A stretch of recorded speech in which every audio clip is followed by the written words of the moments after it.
السلام علیکم ورحمۃ اللہ وبرکاتہ۔ محترم سامعین و ناظرین، آج ہم اہل بیت اطہار رضی اللہ عنہم کی ایک بہت ہی باوقار شخصیت حضرت سیدنا زین العابدین رضی اللہ تعالی عنہ آپ کی شخصیت کا ذکر کریں گے۔ آپ نے عبادت، تقوی، صبر، علم اور حسن اخلاق کی ایسی مثال قائم کی ہے کہ جو رہتی دنیا تک مسلمانوں کے لیے مشعل راہ ہے۔ حضرت سیدنا امام زین العابدین رضی اللہ تعالی عنہ حضرت امام علی مقام امام حسین رضی اللہ تعالی عنہ کے فرزند اور بیٹے ہیں۔ آپ کا اصل نام علی ہے اور جبکہ زین العابدین اور سجاد آپ کے مشہور القابات ہیں۔ سن 61 ہجری میں جب امام علی مقام امام حسین رضی اللہ تعالیٰ عنہ اہل بیت اطہار کے ساتھ میدان کربلا میں پہنچے تو حضرت سیدنا زین العابدین رضی اللہ تعالیٰ عنہ آپ بھی ساتھ موجود تھے۔ معتبر تاریخی روایات کے مطابق آپ چونکہ شدید بیمار تھے، اس وجہ سے آپ عاشورہ یعنی 10 محرم الحرام کو میدان جنگ کے اندر حاضر نہ ہو سکے۔ اللہ تبارک و تعالیٰ کی حکمت سے آپ رضی اللہ تعالیٰ عنہ کی زندگی محفوظ رہی اور آپ کے ذریعے اہل بیت کی نسل آگے چلی۔ واقعہ کربلا کے بعد آپ نے بے شمار آزمائشوں اور مصیبتوں کا سامنا کیا، لیکن ہر حال میں صبر اور اللہ تبارک و تعالیٰ کی ذات پر کامل بھروسہ رکھا اور حسن اخلاق کا دامن اپنے ہاتھ سے نہ جانے دیا۔ واقعہ کربلا کے بعد حضرت سیدنا امام زین العابدین رضی اللہ تعالیٰ عنہ اور حضرت سیدہ زینب رضی اللہ تعالیٰ عنہ اور دیگر اہل بیت اطہار کو قیدیوں کے قافلے کے ساتھ کوفے پہنچایا گیا۔ کوفے میں لوگوں نے جب اہل بیت اطہار رضی اللہ تعالیٰ عنہم کی حالت دیکھی تو کئی افراد کو اپنی کوتاہی کا احساس ہوا اور وہ غم اور ندامت کا اظہار کرنے لگے۔ اس کے بعد ابن زیاد کے حکم پر اہل بیت اطہار رضی اللہ عنہم کو دمشق بھیج دیا گیا۔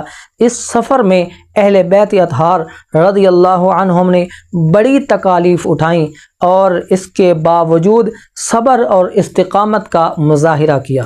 جب اہل بیت اطہار رضی اللہ تعالی عنہم کو دمشق میں یزید کے دربار میں پیش کیا گیا تو حضرت سیدنا امام زین العابدین رضی اللہ تعالی عنہ نے بہت ہی عمدہ اور نہایت اچھی گفتگو فرمائی۔ مختلف تاریخی روایات میں مذکور ہے کہ آپ نے اپنا تعارف کرایا، اپنے خاندان کا مقام بتایا اور لوگوں کو بتایا کہ وہ رسول اللہ صلی اللہ علیہ وآلہ وسلم کی اہل بیت میں سے ہیں۔ اسی طرح حضرت سیدہ زینب رضی اللہ تعالی عنہا نے بھی ایک مؤثر خطبہ دیا جس سے حاضرین پر گہرا اثر ہوا اور اہل بیت اطہار رضی اللہ عنہم کے مقام اور مرتبے کا اظہار ہوا۔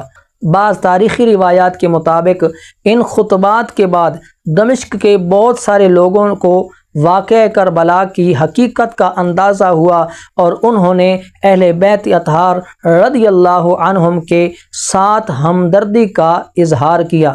حضرت سیدنا امام زین العابدین رضی اللہ تعالیٰ عنہ راتوں کو طویل قیام کرتے تھے اور بہت زیادہ سجدے کرتے تھے، اس وجہ سے آپ سجاد کہلاتے تھے۔ آپ راتوں کو طویل قیام کرتے، قرآن مجید کی تلاوت کرتے اور اللہ تبارک و تعالیٰ کی بارگاہ میں گریہ و زاری کیا کرتے تھے۔ نماز، دعا اور ذکر الہی آپ کی زندگی کا نمایاں حصہ تھا۔ آپ علم دین کے بہت بڑے عالم تھے۔ مدینہ منورہ کے اندر بے شمار لوگ آپ سے علم حاصل کیا کرتے تھے۔ آپ ہمیشہ عاجزی، حلم، عفو درگزر اور حسن اخلاق سے پیش آیا کرتے تھے۔ ضرورت مندوں کی خاموشی کے ساتھ مدد کرنا آپ کی بہترین اور نمایاں عادات میں سے تھا۔ حضرت سیدنا امام زین العابدین رضی اللہ تعالیٰ عنہ کی زندگی نوجوانوں کو یہ سبق دیتی ہے کہ اصل کامیابی طاقت یا مال میں نہیں بلکہ ایمان، عبادت، علم، صبر اور اچھے اخلاق میں ہے۔ اگر نوجوان اللہ تبارک و تعالیٰ سے مضبوط رشتہ اور تعلق قائم کر لیں تو وہ دنیا اور آخرت میں کامیاب ہو سکتے ہیں۔ حضرت سیدنا امام زین العابدین رضی اللہ تعالیٰ عنہ کی زندگی ہمیں یہ سبق سکھاتی ہے کہ مشکلات کتنی ہی بڑی کیوں نہ ہوں، ایک مومن صبر، عبادت اور اللہ تعالیٰ کی ذات پر توکل کے ذریعے ہر آزمائش کا مقابلہ کر سکتا ہے۔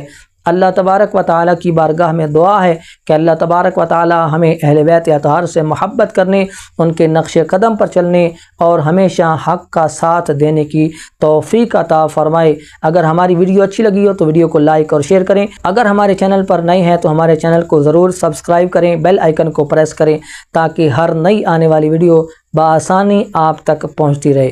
ملتے ہیں نیکسٹ ویڈیو کے ساتھ، تب تک کے لیے اللہ حافظ۔ السلام علیکم ورحمۃ اللہ وبرکاتہ۔